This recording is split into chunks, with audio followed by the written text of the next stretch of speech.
नमस्कार दोस्तों। आज की इस वीडियो में हम चर्चा करेंगे मेष राशि का जनवरी 2025 का संपूर्ण राशिफल। सबसे पहले आप सभी को 2025 साल के लिए ढेरों ढेरों शुभकामनाएं। आपकी सभी मनोकामनाएं इस संपूर्ण साल में पूरी हो, यही हमारी सदिच्छा हो। तो सबसे पहले हम चर्चा करेंगे कि आपका जो शारीरिक या फिर मानसिक स्वास्थ्य है वो किस प्रकार का होगा। देखिए, ये जो संपूर्ण महीना है बेसिकली मेष राशि के लिए काफ़ी ज़्यादा शुभ फलदायी साबित होगा, क्योंकि आपके राशि के महत्वपूर्ण जो ग्रह है वो काफ़ी शुभ फलदायी स्थानों में भ्रमण कर रहे हैं। तो उससे रिलेटेड कई ऐसी जो बातें हैं वो आपके लिए काफ़ी ज़्यादा शुभ फलदायी साबित होगी। अगर आप तुलना करते हो नवंबर और दिसंबर से, तो यह जो महीना है वो आपके लिए काफ़ी ज़्यादा शुभ फलदायी साबित होगा। तो सबसे पहले हम चर्चा करेंगे कि आपका जो मानसिक या फिर शारीरिक स्वास्थ्य है वो किस प्रकार का होगा। जैसे कि दिसंबर के महीने में बहुत ज़्यादा स्ट्रेस आपने देखा होगा, मानसिक या शारीरिक तनाव में भी आपने अनुभव किया होगा। लेकिन यह जो महीना है वो आपके लिए तुलनात्मक दृष्टया बहुत ही शुभ फलदायी साबित होगा। खास करके इस महीने में घूमना फिरना तो होगा, मतलब यह जो महीना है वो आपको एक्टिव बनाएगा, लेकिन वो सकारात्मक रूप से या फिर पॉजिटिव वे से। इस महीने में मंदिरों में जाना या फिर धार्मिक पवित्र स्थल में जाना, इस प्रकार के अनुभव आप ले सकते हो। सिर्फ यहाँ पर एक बात है कि संपूर्ण महीने में आपका घूमना फिरना ज़्यादा होने के कारण करीबन इस महीने के अंत में, मतलब करीबन 23-24 तारीख के बाद का समय है, उसमें थोड़ी सी थकावट वगैरह देखी जाएगी। तो उस पर थोड़ा सा ध्यान देना होगा। बाकी अगर देखा जाए तो ये जो संपूर्ण महीना है वो आपके लिए शारीरिक मानसिक दृष्टि से शुभ फलदायी साबित होगा। इस प्रकार इस महीने में कमिटमेंट, प्रोमिसेस या फिर डॉक्यूमेंटेशन से रिलेटेड किसी भी प्रकार के काम यदि आपको करने हैं तो भी ये जो महीना है वो आपके लिए बहुत ही ज़्यादा शुभ फलदायी साबित होगा। इसके बाद हम चर्चा करेंगे कि आपका जो आर्थिक स्तर है वो किस प्रकार का होगा। जैसे कि आपके राशि के द्वितीय भाव में गुरु जो है वो भ्रमण कर रहा है, हालांकि वो वक्री है। उसी प्रकार आपके राशि का महत्वपूर्ण ग्रह सूर्य, जो कि आपका पंचमेश है, आपके भाग्य भाव में भ्रमण कर रहा है। करीबन 15 तारीख के बाद यह आपके दशम भाव में भ्रमण करेगा।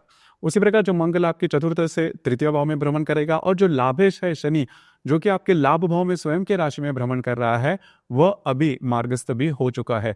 कुल मिला के देखा जाए या फिर मोटे तौर पर अगर देखा जाए तो इस संपूर्ण महीने में आपका जो आर्थिक स्तर है वो काफ़ी ज़्यादा बढ़िया देखा जाएगा। आर्थिक स्तर के बारे में बिल्कुल भी चिंता ना करें।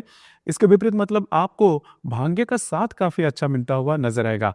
मतलब अगर आप शेयर मार्केट में ट्रेड करते हो, अगर शॉर्ट टर्म में भी ट्रेड करते हो, तो उसके कुछ अच्छे लाभ आपको मिल सकते हैं। करीबन 16-17 तारीख तक का जो समय है वह आपके लिए बहुत ही ज़्यादा शुभ फलदायी साबित होगा। उसी प्रकार यदि आपको कोई बिजनेस वगैरह है या फिर नया कोई बिजनेस शुरुआत करना चाहते हो, तो उससे रिलेटेड कुछ अच्छी इन्वेस्टमेंट आपको मिल सकती है। उसी प्रकार इस महीने में कुछ महत्वपूर्ण इन्वेस्टमेंट जो कि आपके द्वारा हो सकती है। तो कुल मिला के देखा जाए तो इस महीने में जो बातें आर्थिक स्तर पर है वह आपके लिए काफ़ी ज़्यादा शुभ फलदायी साबित होगी। खास करके इस महीने में घर को लेकर या फिर आपके वास्तु को लेकर आप इन्वेस्टमेंट कर सकते हो, या फिर नई वास्तु लेना, इस प्रकार के अनुभव भी आपको मिल सकते हैं। इसके बाद हम चर्चा करेंगे गृह सौख्य के मामले में। आपका गृह सौख्य या फिर घर का जो सुख है वो किस प्रकार का होगा। तो यहाँ पर जो बातें हैं वो थोड़ी सी अलग हो सकती है। मतलब पिछले महीने में, दिसंबर के महीने में आपने देखा होगा कि घर का जो माहौल है वो ठीक नहीं चल रहा है। घर के जो लोग हैं उनके साथ छोटी मोटी बातों को लेकर तकरार हो रही है।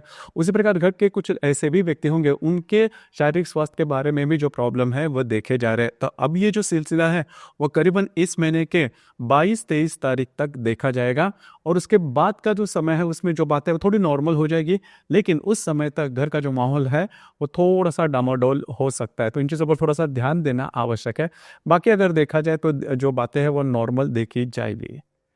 इसके बाद लव लाइफ के बारे में अगर कहा जाए तो आपका जो लव लाइफ है वो बहुत ही अच्छा देखा जाएगा। मतलब अगर आप किसी की रिलेशनशिप में हैं तो फिर जो बातें हैं वो काफ़ी ज़्यादा स्मूथ देखी जाएगी। आप में, आपके रिलेशनशिप में जो व्यक्ति है उनके साथ कहीं बाहर घूमना फिरना हो सकता है।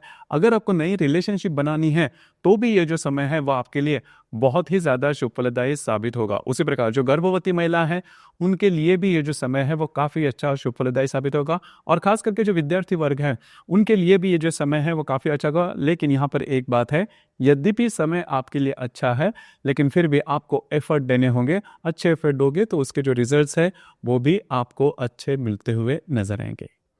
उसी प्रकार वैवाहिक जीवन के मामले में अगर देखा जाए तो आपकी राशि का जो सप्तमेश या फिर धनेश जो है शुक्र, जो कि आपके लाभ भाव में भ्रमण कर रहा है, और 31 जनवरी के बाद ये जो शुक्र है वो आपके व्यय भाव में भ्रमण करेगा।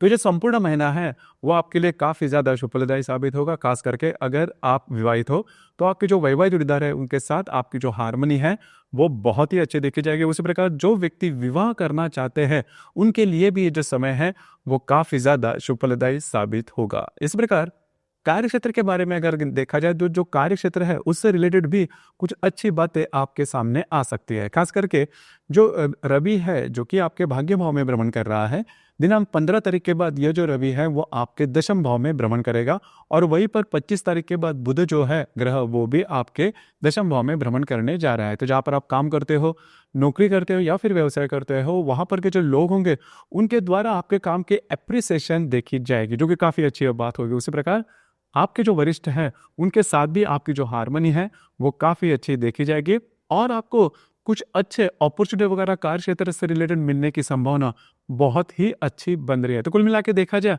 तो ये जो संपूर्ण महीना है कार्य क्षेत्र से रिलेटेड आपके लिए बहुत ही अच्छा होगा। करियर के मामले में कुछ अच्छे करियर ऑप्शन भी आपके सामने आ सकते हैं। उसी प्रकार दूसरी ज़्यादा महत्वपूर्ण बात, जो सिबलिंग है मतलब आपके जो भाई बहन हैं उनके साथ जो बातें हैं वो थोड़ी सी टेढ़ी हो सकती है। मतलब इस महीने के करीबन 24-25 तारीख के बाद का जो समय है उसमें आपके जो भाई बहन होंगे उनके साथ जो बातें हैं थोड़ी सी कॉम्प्लिकेटेड हो सकती है, या फिर उनके स्वास्थ्य के बारे में भी जो प्रॉब्लम है वो थोड़े से ज़्यादा देखे जा सकते हैं। खास करके इस महीने के 23-24 तारीख के बाद का जो समय है उसमें किसी भी प्रकार के महत्वपूर्ण निर्णय, डॉक्यूमेंट से रिलेटेड काम या फिर ऐसे निर्णय जिसकी वजह से आपके जीवन की दिशा ही बदल जाए, उस प्रकार के निर्णय जो है वो बिल्कुल भी नहीं लेना।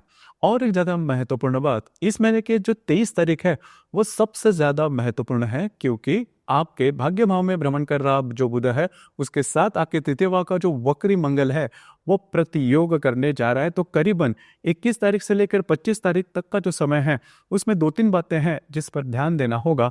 खास करके पहले तो आपको स्वयं के स्वास्थ्य के बारे में ध्यान देना होगा। आपका जो मेंटल स्ट्रेस है वो थोड़ा ज़्यादा बढ़ सकता है, आप स्ट्रेस में आ सकते हो, जिसकी वजह से जो भी निर्णय आप लोगे वो गलत होने की संभावना थोड़ी ज़्यादा बनती है। तो ध्यान रखना, करीबन 20 तारीख से लेकर 25 तारीख तक का जो समय है उसमें किसी भी प्रकार के महत्वपूर्ण निर्णय बिल्कुल भी नहीं लेना।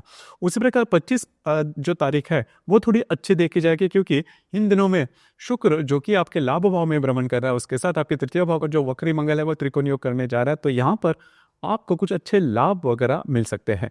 उसी प्रकार अगर आप विवाहित हो तो आपके जो वैवाहिक जोड़ीदार है उनके साथ भी आपकी जो हारमोनी है वो बहुत ही अच्छी देखी जाएगी। दूसरी ज़्यादा महत्वपूर्ण बात, इस महीने की जो पूर्णिमा है वो 13 तारीख को है, और जो अमावस्या है वो 29 तारीख का है। तो ये जो 2 दिन है थोड़े ध्यान में रखना, क्योंकि पूर्णिमा और अमावस्या के दिन रविचंद्र का जो आकर्षण होता है पृथ्वी के प्रति वो थोड़ा ज़्यादा पाया जाता है। इस वजह से हम ज़्यादा भावनातीत होते हैं, और इसके वजह से इमोशनल होने की वजह से आप अपने जो अंदाज है या फिर आपके जो निर्णय है वो चूक सकते हैं। और आपकी जो राशि है उसमें दमखम जो है वो थोड़ा ज़्यादा है, एनर्जी लेवल थोड़ी ज़्यादा है, विवादों में जाना ये आपके लिए काफ़ी ज़्यादा आम बात हो जाती है। लेकिन इस महीने की ये जो 2 तारीख है, 13 तारीख और 29 तारीख, इसमें थोड़ा सा ध्यान देना आवश्यक होगा, विवादों में बिल्कुल भी नहीं जाना। मोटे तौर पर अगर देखा जाए तो ये जो संपूर्ण महीना है वो आपके लिए शुभ फलदायी साबित होगा। सिर्फ सोच समझ के जो बातें हैं वो करनी होगी। थोड़ा सा देखिए, आपकी जो राशि है वो पहले एक्शन करती है, पहले कृति करती है, उसके बाद सोचती है। बस आपको इसी के ऊपर थोड़ा ध्यान देना होगा।